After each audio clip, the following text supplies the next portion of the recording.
Good morning dear students. और स्वागत है आपका एक बार फिर से।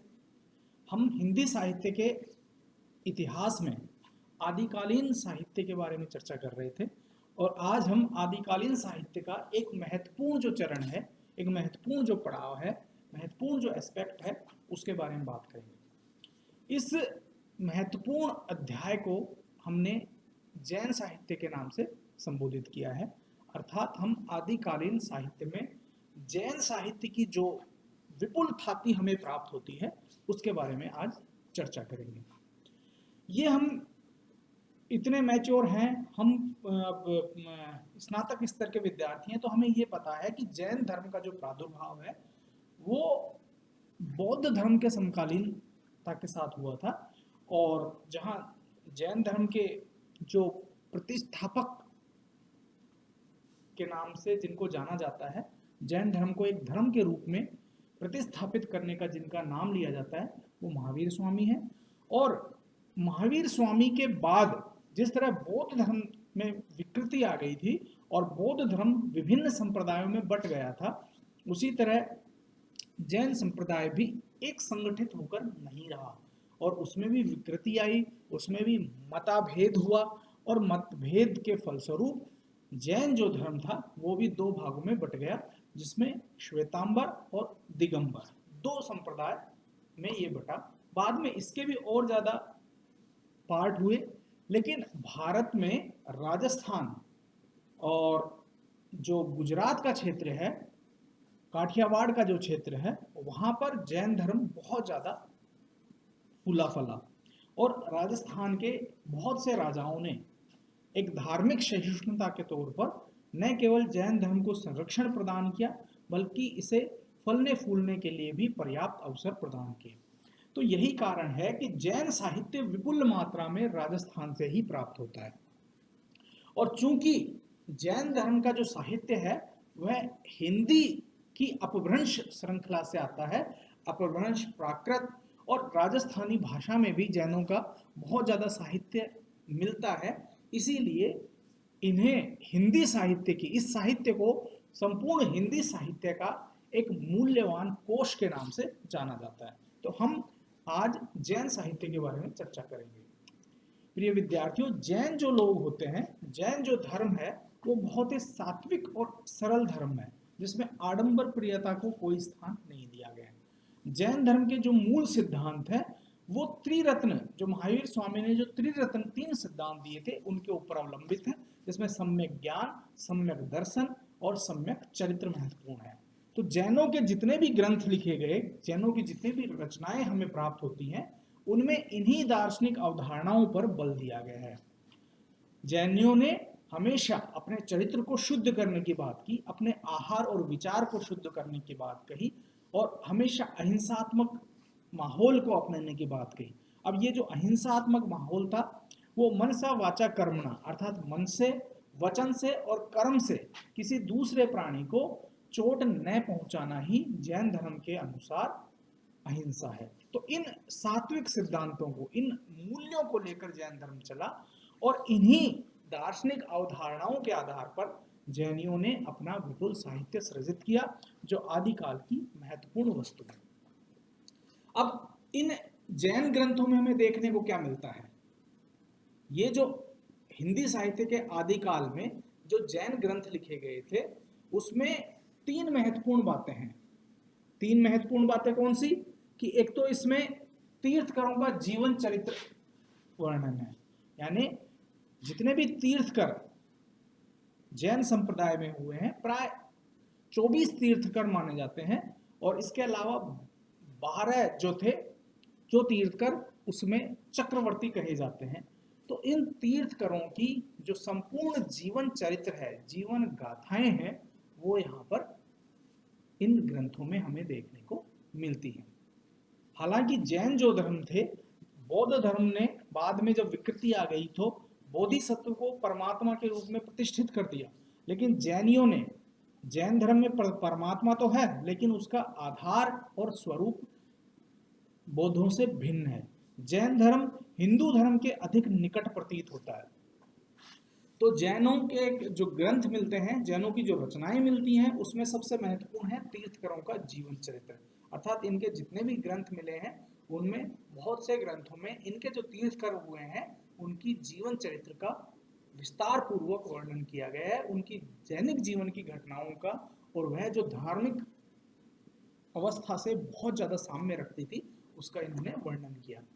इसके अलावा चूंकि हम ये बात कह चुके, ये बात हम कर चुके, समझ चुके कि हिंदू धर्म के ज्यादा नजदीक है जैन धर्म, तो इन्होंने हिंदू कथाओं का भी आधार लेना शुरू किया और इन्होंने हिंदुओं की जो महत्वपूर्ण जो धार्मिक ग्रंथ हैं, जिसमें रामायण और महाभारत, ये जो दो ग्रंथ हैं, इनकी कथाओं को भी इन्होंने अपने अंदर समेटा है, अपने जैन धर्म के कलेवर में ढाला है, लेकिन उसके रूप अलग हैं। अर्थात इन्होंने जो हमारी जो पौराणिक कथाएं हैं उनको अलग संदर्भों में व्यक्त किया है, और अलग संदर्भ क्या है कि ये भगवान राम को परमात्मा के रूप में या विष्णु के चरित्र के रूप में चित्रित नहीं करते, बल्कि इनके यहाँ पर राम एक सामान्य मानव है, राम पुरुषोत्तम है, राम में श्रेष्ठ गुणों का समायोजन किया गया है, राम वीर योद्धा है, लेकिन वह परमात्मा नहीं है, ईश्वर नहीं है, जैन धर्म ये कहता है। अर्थात एक सामान्य मानव के तरह ही जैन धर्म में राम को चित्रित किया गया है, जिसको भी दुख होता है, जिसको भी पीड़ा होती है, यदि वह वनवास जा रहा है तो वह पीड़ा भोगता है, सीता का हरण होता है तो उसे दुख होता है, और वह अपने संपूर्ण पुरुषार्थ का प्रयोग करके रावण पर विजय प्राप्त करता है। तो यहाँ पर इन संदर्भों को जैन धर्म में व्यक्त किया गया है, और यही हाल उन लोगों ने महाभारत के ऊपर भी ये देखने को मिलता है। अर्थात उनके यहाँ हिंदुओं की जो पौराणिक कथाएं हैं राम और रामायण और महाभारत से जुड़ी हुई, उनको विभिन्न संदर्भों में व्यक्त किया गया है। इसके अलावा इनके जो ग्रंथ हैं उनमें हमें और क्या देखने को मिलता है, जैन संप्रदाय की जो आचार विचार हैं, जैन संप्रदाय की जो दार्शनिक अवधारणाएं हैं, जैन धर्म के जो श्रावक होते हैं उन श्रावकों के जो व्यवहार और नियम कायदे हैं, उनकी जो प्रोटोकॉल्स हैं, उनकी जो नियमावली है, उनके वर्णन हमें देखने को मिलते हैं। यह जो जैन साहित्य है वह विभिन्न रूपों में, रासु, फाग, इस तरह के ग्रंथों में, और चरित्र, इन सब ग्रंथों के रूप में मिलता है। अगर संक्षेप में हम बात करें जैन साहित्य की प्रमुख विशेषताओं की या उनके प्रमुख तत्वों की, तो हमें ये देखने को मिलता है कि जैन धर्म के जो ग्रंथ हैं रचे गए वो काव्यात्मक ज्यादा हैं, अर्थात पद्य में जैनों की जो अभिव्यक्ति हुई है वो पद्यात्मक रूप में ज्यादा हुई है। जितने भी ग्रंथ मिलते हैं उनमें गद्य देखने को मिलता है, ऐसा नहीं कि भाई उसमें बिल्कुल भी गद्य नहीं है, गद्य मिलता है, लेकिन कि वो बहुत न्यून है। अधिकांशतः जैन ग्रंथ कविता के रूप में, पद्य के रूप में, काव्य के रूप में रचे गए हैं। इसके अलावा अगली विशेषता कि ये जो ग्रंथ हैं ये व्याकरण सम्मत हैं, उनमें एक किस्म की परिनिष्ठता है, परिमार्जित स्वरूप भाषा का मिलता है जो व्याकरण से सम्मत रखता है। इसलिए ये जो ग्रंथ हैं ये कहे जा सकते हैं कि इनका जो लेखन कार्य हुआ है वो बहुत ज़्यादा बौद्धिक क्षमता से परिपूर्ण इनके कवियों के द्वारा किया गया है। इसके अलावा अगली विशेषता कि इन ग्रंथों की जो भाषा है वो मूलतः अपभ्रंश है, लेकिन अपभ्रंश होते हुए भी कहीं कहीं हमें प्राकृत भी देखने को मिलती है, कहीं कहीं राजस्थानी भाषा में भी इनका प्रयोग हुआ है, और इन तीनों ही भाषाओं में, चाहे अपभ्रंश हो, प्राकृत हो, राजस्थानी हो, हमें ये ग्रंथ प्रचुर मात्रा में प्राप्त होते हैं। इसके अलावा अगली जो विशेषता है इनकी कि ये जो ग्रंथ हैं वो शांत रस से उत्पन्न होते हैं। ये हम जानते हैं कि जैन धर्म जो है वहाँ अखंड शांति को बल देता है। जैनियों का प्रमुख लक्ष्य मोक्ष प्राप्ति करना है। जैनियों का प्रमुख लक्ष्य पहले ज्ञान प्राप्त करना और उसके बाद मोक्ष प्राप्त करना है। तो इन लोगों का सांसारिक जो जीवन था वो बहुत अलग है। ये शांति में विश्वास करते हैं, अहिंसा में विश्वास करते हैं, सद्व्रत में विश्वास करते हैं, आहार और विचार की सात्विकता इन्हें पसंद होती है। तो इनका जो काव्य है, इनका जो दर्शन है, जो भी रचनाएं हमें प्राप्त होती हैं, उनका जो सर्व प्रमुख रस है वह शांत है। लेकिन बीच बीच में जहाँ ये रस को अपने साहित्य में समन्वित कर देते हैं, रस बोध को समन्वित कर देते हैं, वहाँ पर कहीं कहीं श्रृंगार रस भी इनको इन रचनाओं में हमें देखने को मिलता है। तो मूल रस शांत होते हुए भी श्रृंगार का रस इनमें देखने को मिल जाता है। हालांकि कुछ जैनियों ने, कुछ जैन धर्मावलंबी कवियों ने वीर रस का भी प्रयोग अपने साहित्य में किया है, जैसे भरतेश्वर बाहुबली रास। तो यह एक जैन धर्म का ग्रंथ है, इसमें जैन धर्म के सिद्धांतों का वर्णन है, लेकिन बीच में जो जैन राजा थे उनके घोर संग्राम को भी दिखाता है यह। तो कहीं कहीं इसमें वीर रस का भी परिपाक हमें देखने को मिलता है। इसके अलावा अगर हम इसे छंद रूपों की बात करें तो जो साहित्य में प्राप्त होता है, जो जैन साहित्य में प्राप्त होता है, उसमें प्रमुख छंदों के रूप में दोहा, रास और चरित छंद, जो कि आदिकाल के प्रमुख छंद होते थे, उनका प्रयोग इन लोगों ने किया है। इसके अलावा और भी बहुत सारे छंद थे, लेकिन प्रमुख दोहा, रास और चरित नामक आदिकालीन जो छंद थे, उनका प्रयोग इनके साहित्य में देखने को मिलता है। यदि हम बात करें जैन धर्म के प्रमुख कवियों की, तो सबसे प्रमुख आते हैं स्वयंभू।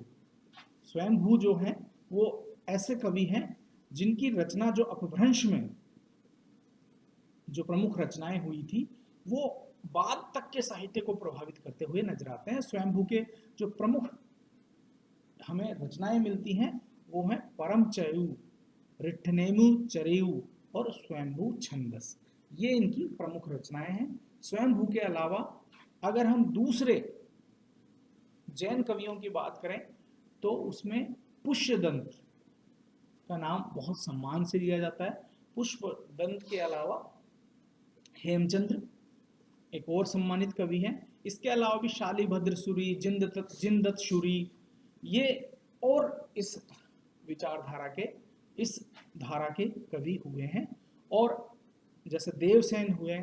अगर हम बात करें कि जैनियों का जो काव्य है वो केवल आध्यात्मिक नहीं है, उसमें लोकाचार या लोक सौंदर्य की बातों का भी समन्वय कई जगह देखने को मिलता है। जैसे श्रावकाचार, देवसेन कृत श्रावकाचार एक श्रृंगारिक रचना है जिसमें नायक और नायिका के ऊपर विभिन्न ऋतुओं का जो सम्मिलित प्रभाव है और उनकी जो चर्या है, हर ऋतुओं के अनुसार जो बदलती हुई उनकी दैनिक जीवनी है, यह हमें उस श्रावकाचार ग्रंथ में देखने को मिल जाती है।